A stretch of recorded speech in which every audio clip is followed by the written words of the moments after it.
But the point is that there are people who can't afford to do it. The point that you brought up about choosing your own doctor. Nobody has chosen their own doctor in this country in 20 years. It's your employer that chooses the health plan. The health plan chooses the doctors you can go to, and that's it. Unless you're rich and you go anywhere you want. But otherwise, the majority of the public does not choose their own doctor. And on top of that, the government is already supplying half the insurance right now. Between the VA and all the government insurance out there, that's half of their insurance. I have to take issue with that, having spent 36 years in the medical profession. A lot of people who chose their own doctor. Yes, but you take care of people who can afford it, just like you said, the people in Europe. They can afford to come here, and we definitely have the best care. If you got the money, we got the care. There's no question about it. But having HSAs actually increases I your love ability. it. It increases your ability I to think your choose. HSA is a great idea. I will support it in a minute. I think I've used it. So what is the argument? The argument is that you shade it in a very political way. You make it like the president pushed this thing through. How should it be shaded? It should have been shaded. There is. Tell me how to do it. We need cooperation between both houses to work on a correct bill so that it would make sense all the way around. You know what? I thought I said that. I didn't say that. Did I say that? No. You said it. You said it. But I didn't mean it, right? No. I don't have anything against you. I think you're a very bright guy. I like what you said. I like what you said about the HSAs. But the point was that when it was up for debate, the Republican Party sat on their hands and said no to everything. It didn't make a damn difference what the president said. We've been very confrontational. It's terrible. And I agree with you on that also. What's our political situation right now is an abomination. And if we don't figure out what the hell to do with it, we're going to go down the tubes. That's a large part of what I'm trying to fix. Right. And ISIS, let's jump around a little bit. And on the ISIS issue, who do we kill?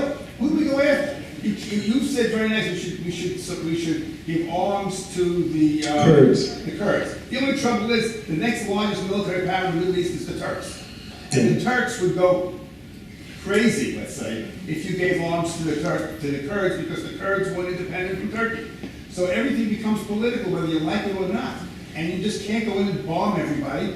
And God, when you mentioned this one more point, now let's sit down for a while. Okay. And then when we talked about God and the country and forming our Constitution, and they were all whatever, I don't agree with that either, because what's our biggest enemy right now? The Muslims, and they believe that they should kill anybody who is not a Muslim.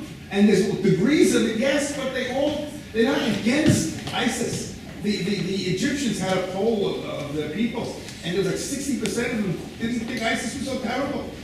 Okay, and that's a moderate country. So, I mean, who do you kill? Who do you go to war with? You fight this one, and then all of a sudden they turn on you, and you're fighting that one. It's a very difficult situation. Here's the wonderful thing. There's no leadership. Here's the wonderful thing about America. You can talk. You can have those opinions. That's a wonderful thing. I'm glad you do, and that you can express them.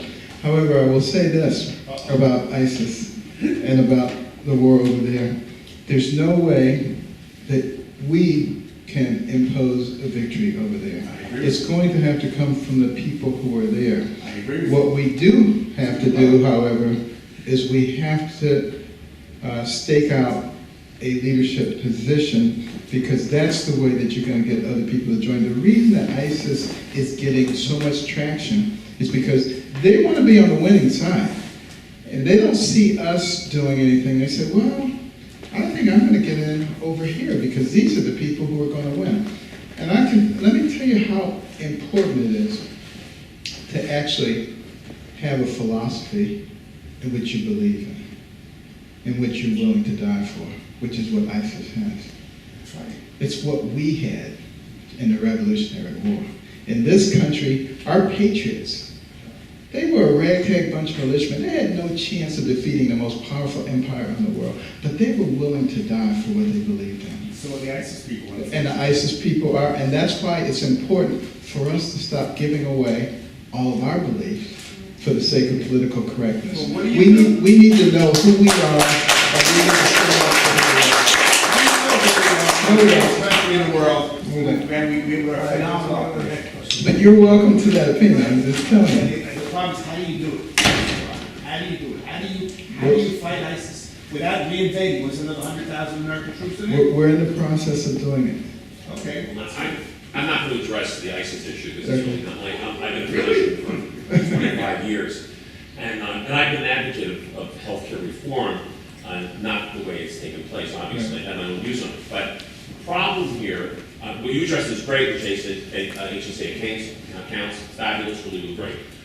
I think what would go a long way is in dealing with physicians, that we deal with the fact that this is a country of procedural intervention. The Cleveland Clinic has talked about this, Peter Greenlaw is championing this. The fact is that we are doing procedures. Our whole economic system is based on doing procedures. And so as a result of that, there's no preventive intervention that we need. And so a surgeon is going to be out there, he's going to look to cut before he's going to look to spend 40 minutes teaching you new lifestyle changes that are going to make a difference in your life. The payer system has to change to reflect that. So the HSA accounts, you're paying for value. But this country's at a point where the horse keeps being let out of the barn, so to speak. We keep looking for the horse, we bring it back in the barn, and we never fix the latch. So he just keeps going back to the barn. We have to do something to where we reinforce the barn so that it doesn't get out of control. I agree and with that's when you're spending your money on an HSA account to get real value. And so I think that you can do a lot of medicine, bringing the payer system to a point and re-educating the physicians that the change in medicine, if you really want to do good, you really want to change the world, there's plenty of money to go around, but the bureaucrats are slicing it, they're taking it from the physicians, they don't have it, and the payers don't have it, it's taxed tremendously. And at the end of the day, I think that's what has to be addressed with the HSA account. Right, and it's one of the reasons that I think it's incredibly important, and that's why I said, when I talked to the administration official, I said, why don't we start the basis of healthcare reform with stuff that we all agree on. Make that the foundation of healthcare reform and then work together, because nobody has all the answers, but we're very smart people if we're willing to work together and craft something that works for everybody. Yes? Dr. Carson, follow up on Dr. Katz's point. I've researched this for the last 11 years of my life, and there's a great documentary you might want to watch called Escape Fire. It's the head of Medicare, Medicaid, and the head of the Cleveland Clinic coming on and saying our current system, this is before Obamacare, et cetera, is collapsing in front of us because of procedural intervention. And they were the ones that said, unless we come up with procedural intervention, there won't be, I don't care, you can run the printing presses 24 hours a day, 365 days a year. We're going down the wrong path. Okay? Absolutely. They talked about the head of cardiology at the Cleveland Clinic, and you know him. He said that to do a stint takes me 45 minutes to get paid $1,500. To counsel a patient on diet, exercise, nutritional changes, I get paid $25. Now, which should I do? Right. That is the dilemma today. Right. There's nothing in this healthcare bill about preventative intervention. And unless we go down it, I will make a prediction. In the future, legions of the sick marching on the hospitals when there won't be enough doctors, there won't be enough beds, and there sure as hell won't be enough drugs. Look at Ebola. How many of you know how many beds the CDC has for Ebola patients right now to treat them? Two. We spend, it's actually 2.5 times more than the industrials. We're only the 50th worst life expectancy, although I love your correction today about some of those figures making skewed. But even so, it doesn't make any sense. They talked about a study in Minneapolis versus Miami, Medicaid patients. Same conditions, right? In Miami, they spent 2.5 times more than they were spending in Minneapolis. Guess what happened? More patients died in Miami. Why? More procedures. Do you agree with that? I totally agree. And I've stated that and written about it, that we have to start focusing on wellness rather than sickness. Yes. That's the only way that we're ever going to control the cost. See, and I talk about, in my shameless plug for myself, but in my lectures, I talk about, forget about health. I have people going to be in lectures saying, I'm healthy. I'm only on one high blood pressure medication. I'm going, what? No, you're sick. No. The point is, if you're going to maximize your wellness potential, we got to get rid of all interventions. If you're on any prescription drug, if you need any procedure, you are not well.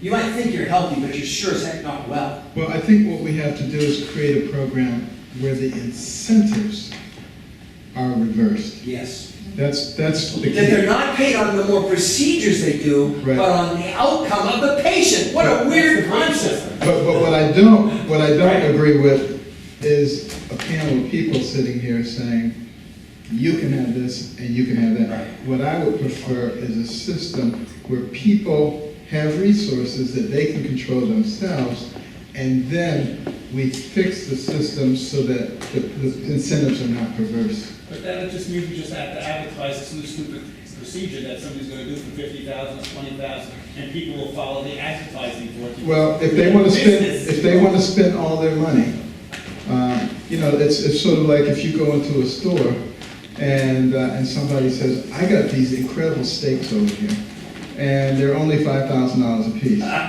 And you got the money, you only have $6,000, but are you going to spend your $5,000 on that steak? Tell me that if I don't need it, because I gotta have this bill, Or are- $50,000, I gotta go that way. Or are you going to investigate to find out if that's true before you spend your $5,000? See, the point being, there is a tremendous value in creating personal responsibility in the way that people do things. That's really the way that you solve a lot of the issues that we have. Personal responsibility. It controls both value and quality. Well, I'm with you on the HSA. I think that's a great idea. Because I've been on it for years, and it worked tremendously. All right, great. Well, thank you all. Thank